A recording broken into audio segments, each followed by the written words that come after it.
threatened to defy the week-long shutdown to check the structural integrity of the facility. Also this afternoon, Professor of Political Science with the University of Ghana, Ransford Jampo, labels as weak leadership of the governing New Patriotic Party following widespread endorsement of Dr. Bawumia as the party's next flag bearer by some MPs. Professor Jampo says the action has a potency to divide the party, and later Please probes Professor Frimpong Boateng's claims about the involvement of persons at the seats of government in Galamsey activities. We get reaction of anti-graft campaigners to the latest twist to the issue. Details of these stories and a lot more if you stay with us for the next 30 minutes.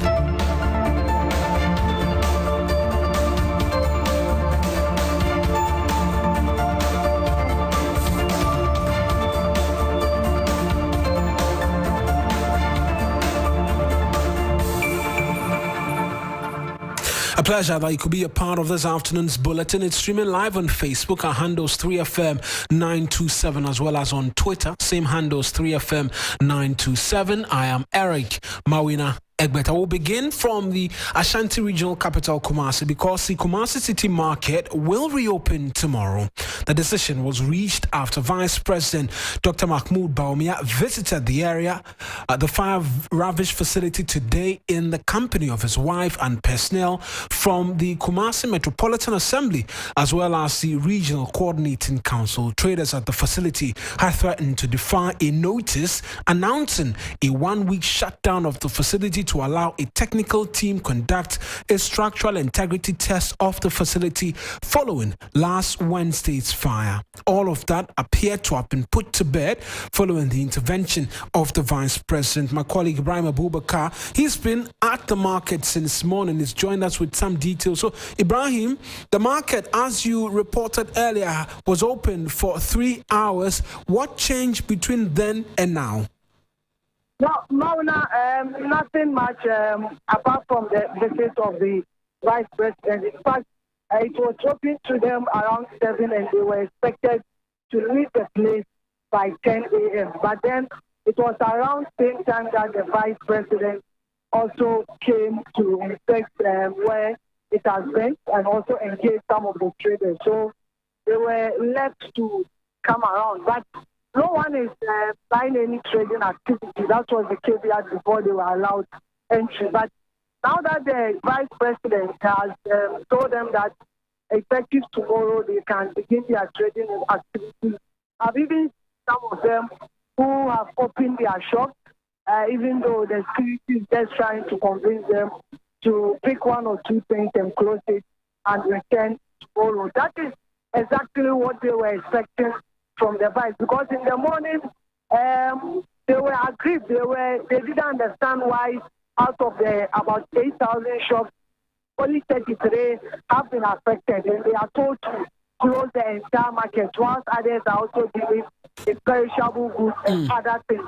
Ibrahim, let's listen to the traders when you spoke to them earlier amidst the agitation. I don't know who close to one. I said, "Bijaway, Pesica come home. 30 cities, and I said, "Medina Ochio, 30 cities, and I come home the whole way." I said, "Everything, yes, sir. I buy on my boy, you Roman. Oh, me, I don't know who goes to one.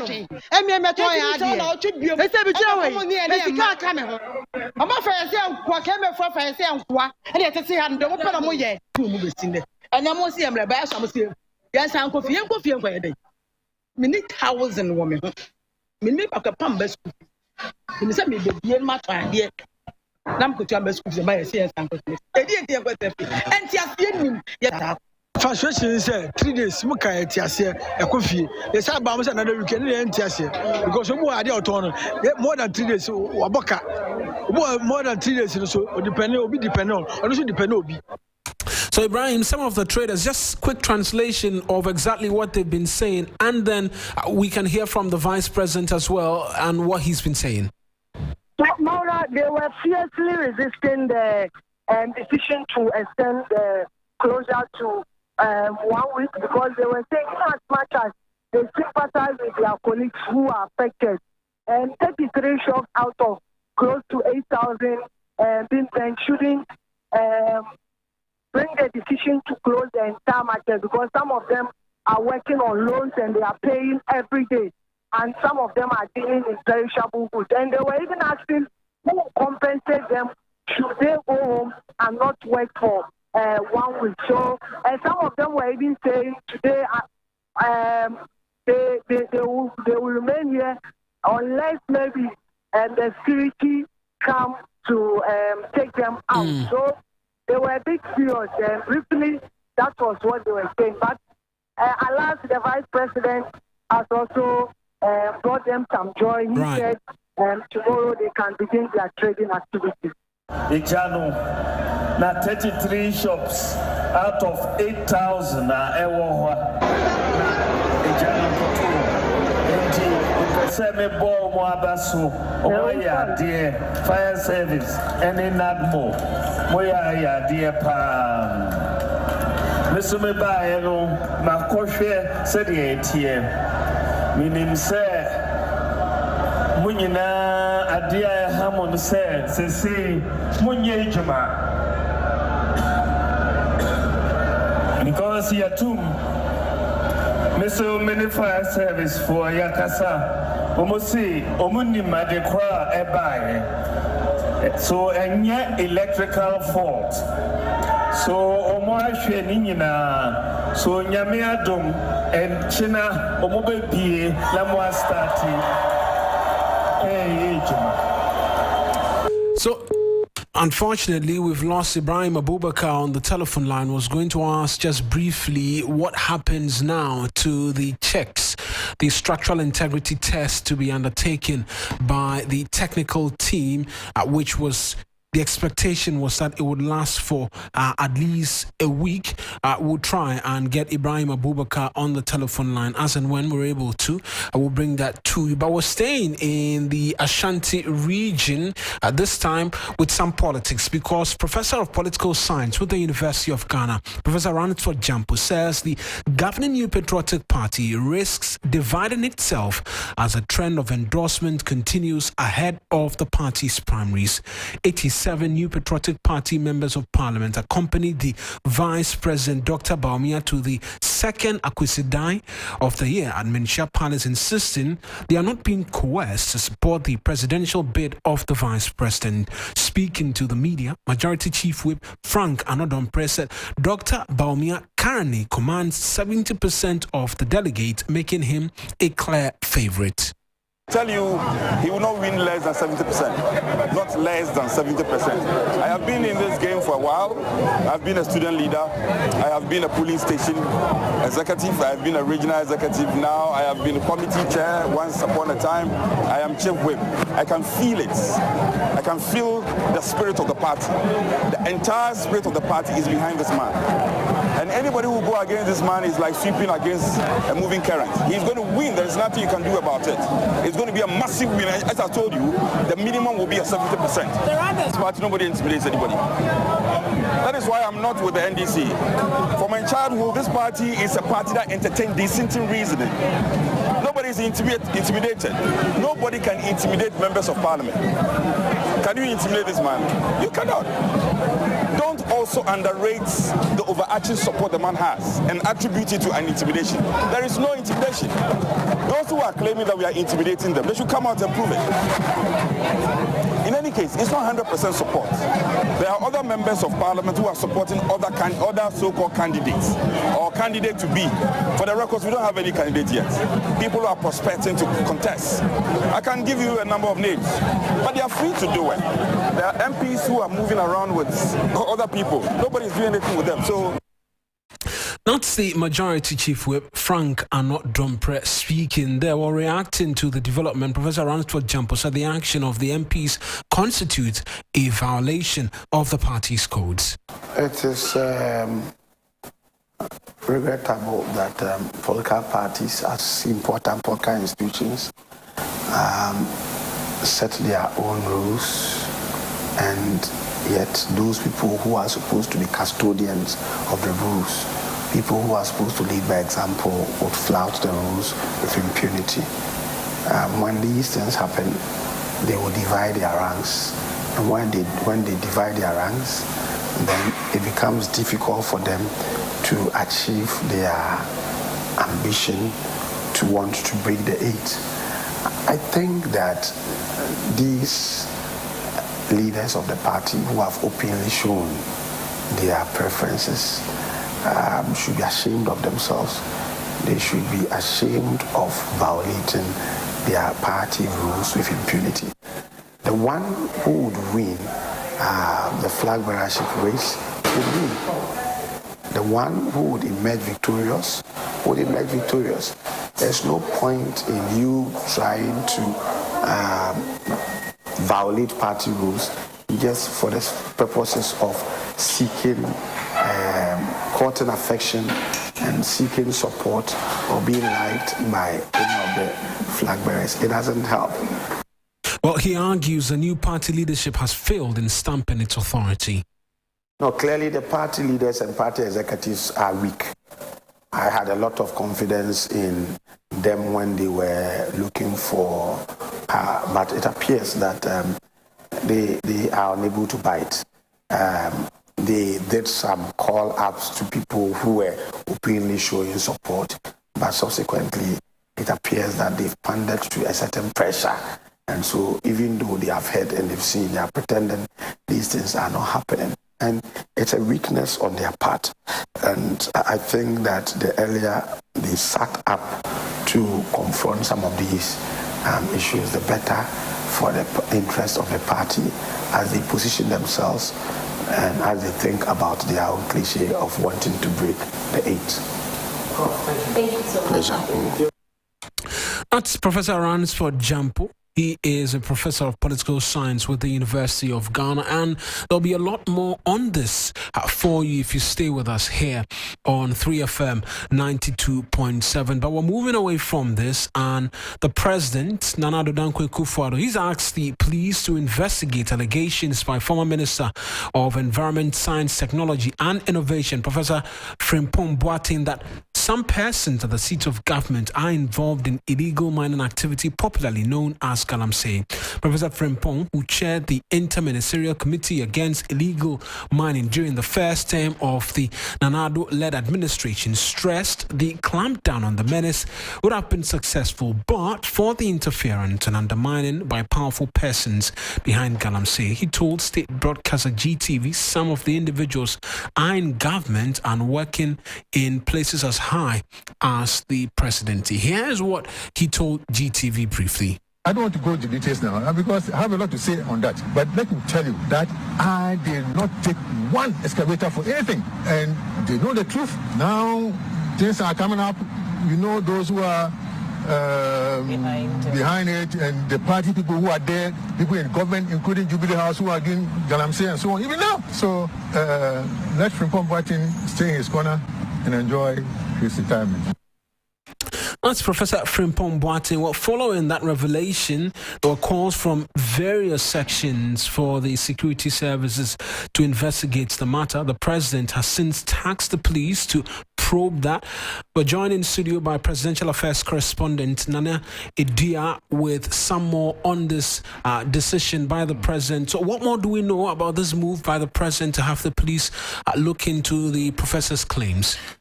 So, my brother, what we know now is that the police has started investigations into the allegations. That's what we know. They were written to by the president, directing that they look into the allegation. There's a serious allegation. I can tell you, president is not happy about it at all. Remember Charles Bissiou issue, where it was investigated, and the president even came out to say, look, people around him were investigated and cleared. So the president wasn't expecting this to come from a substantive former minister in that portfolio to come out to say that. It's a serious thing, which means he knows more than what the president knows. So the president has asked that it should be investigated, and it has started.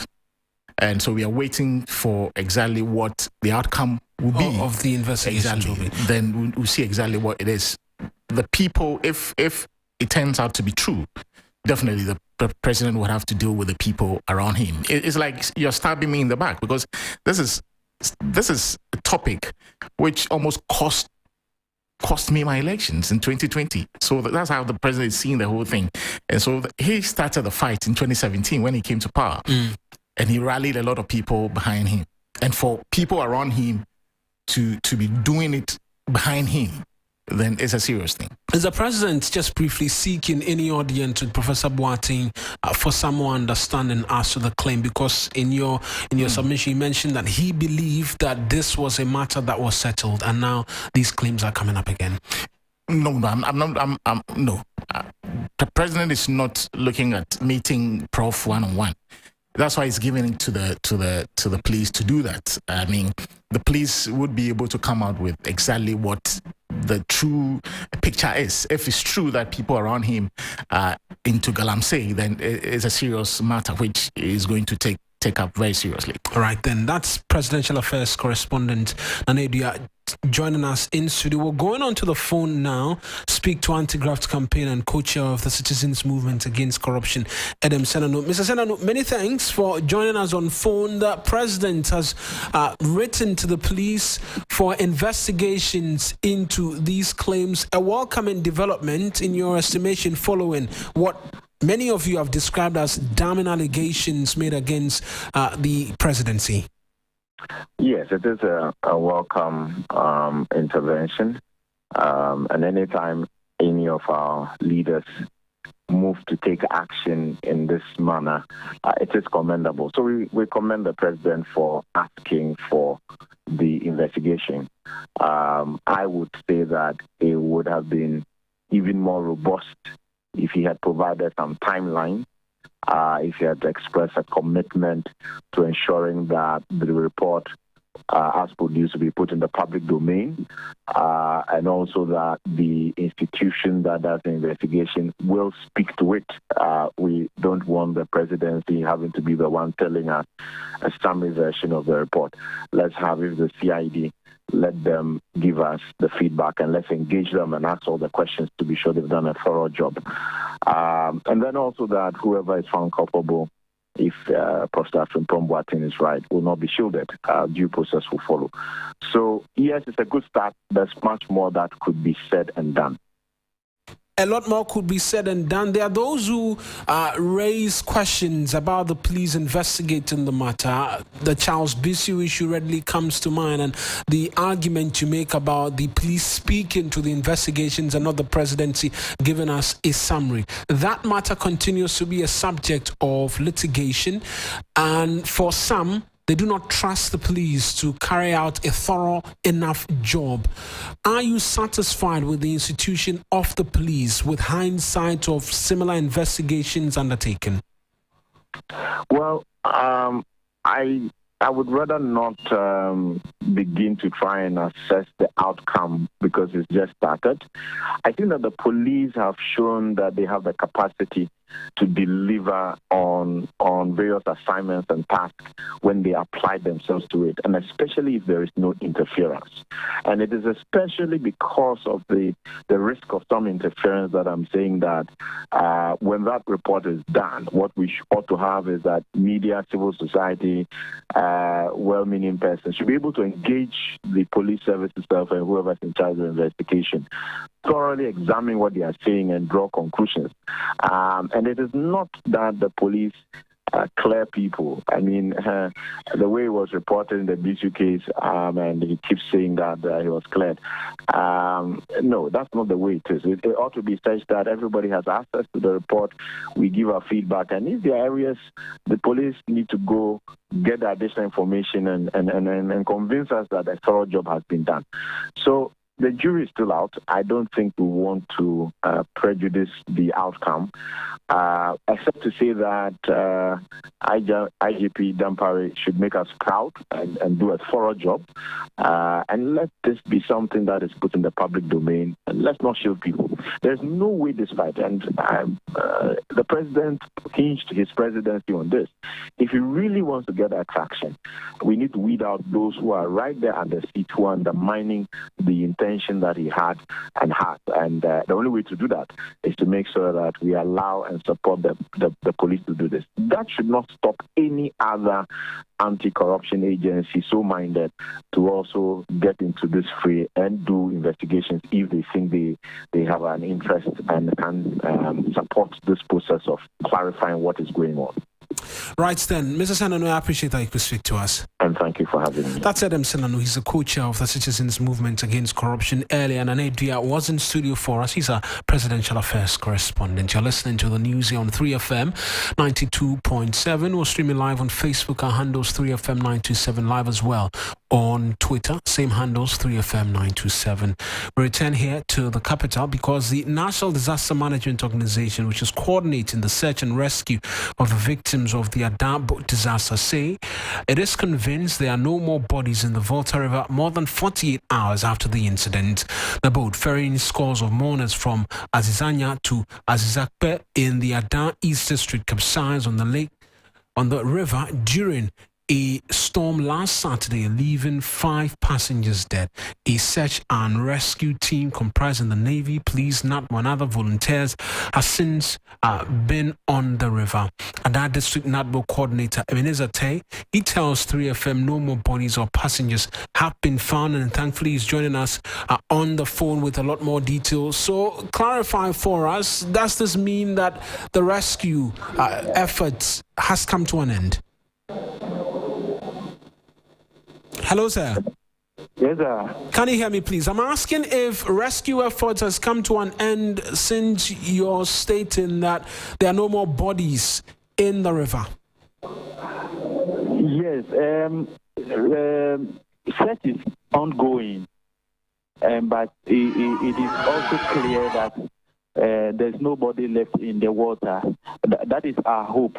And the kind of search we are doing, it clearly tells you that we are not going to find anybody in the water again. But we still give ourselves up to tomorrow. So until search is over, we'll still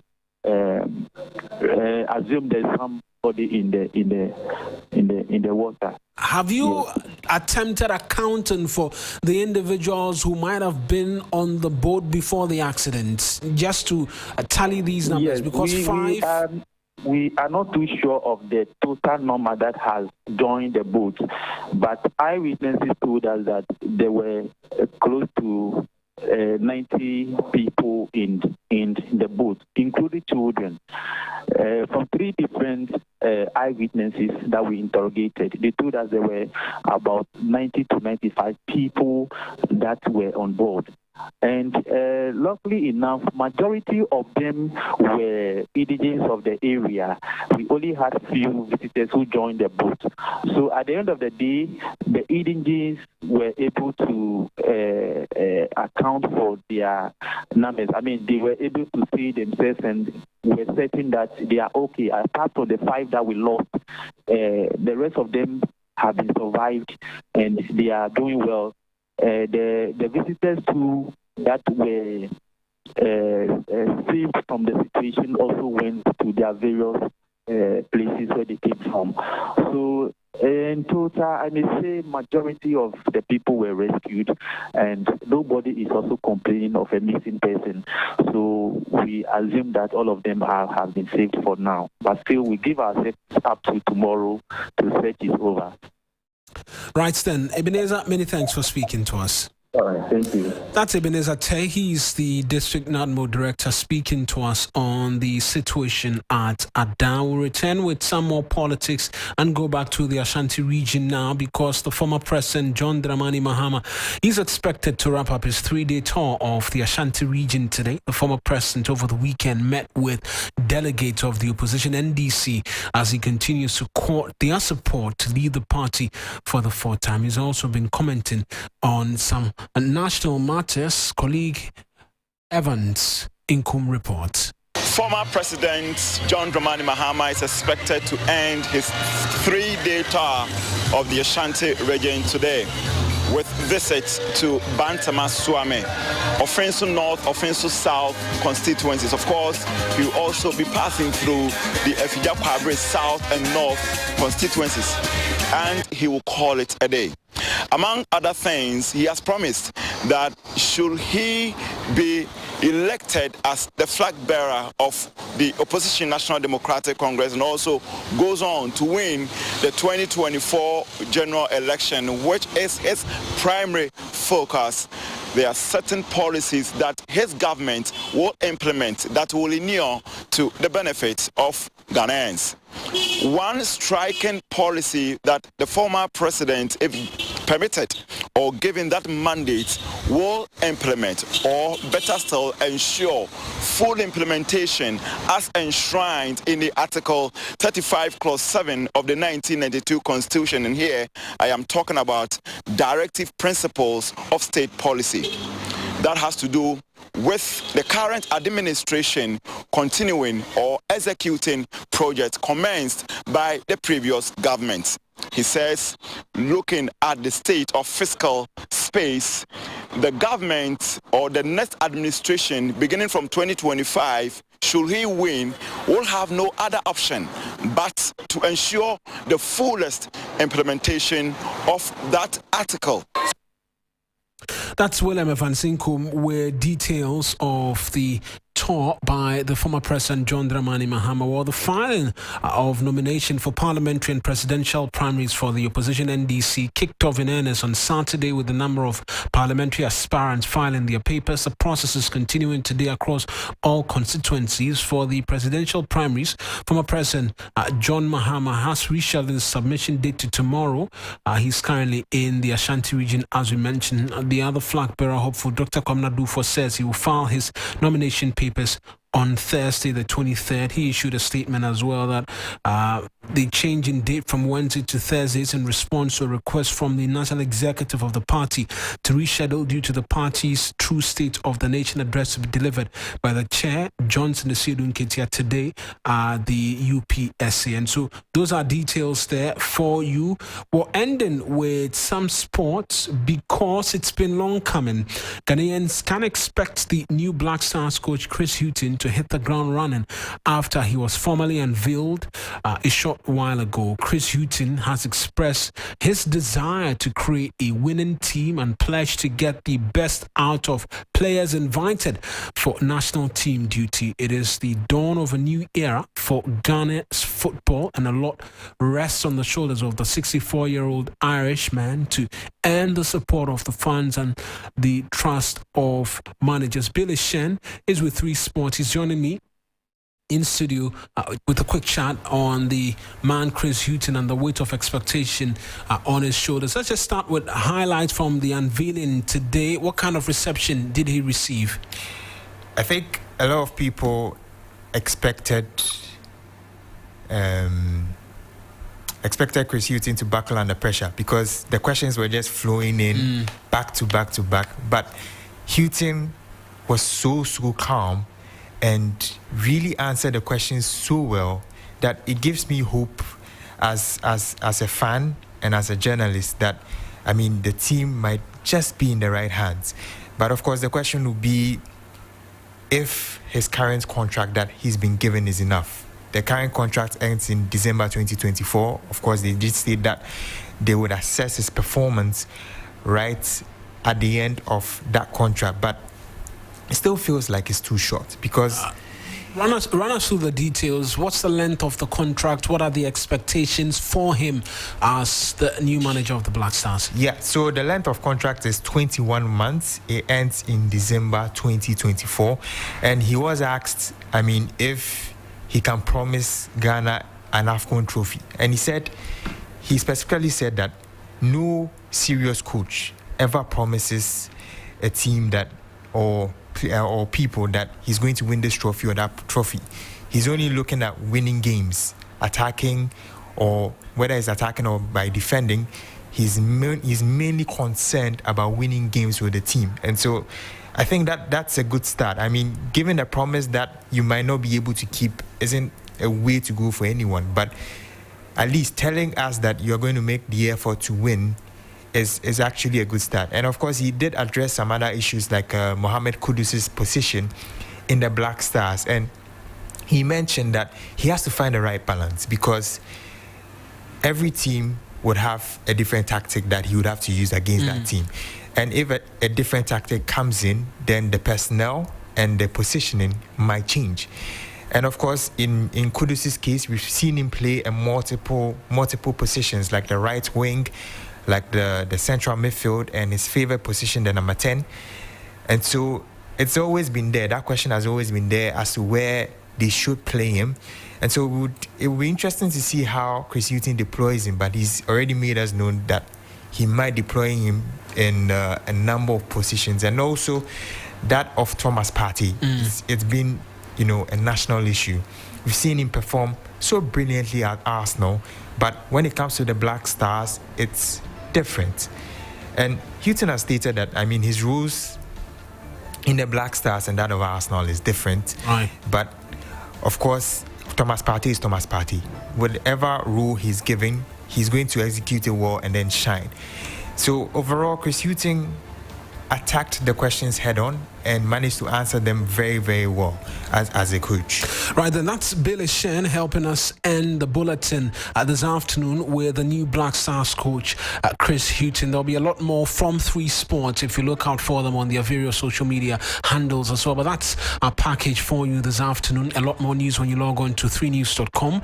I am Eric. Mawuena Egbeta, the business team, is on standby to bring us the very latest from the world of business.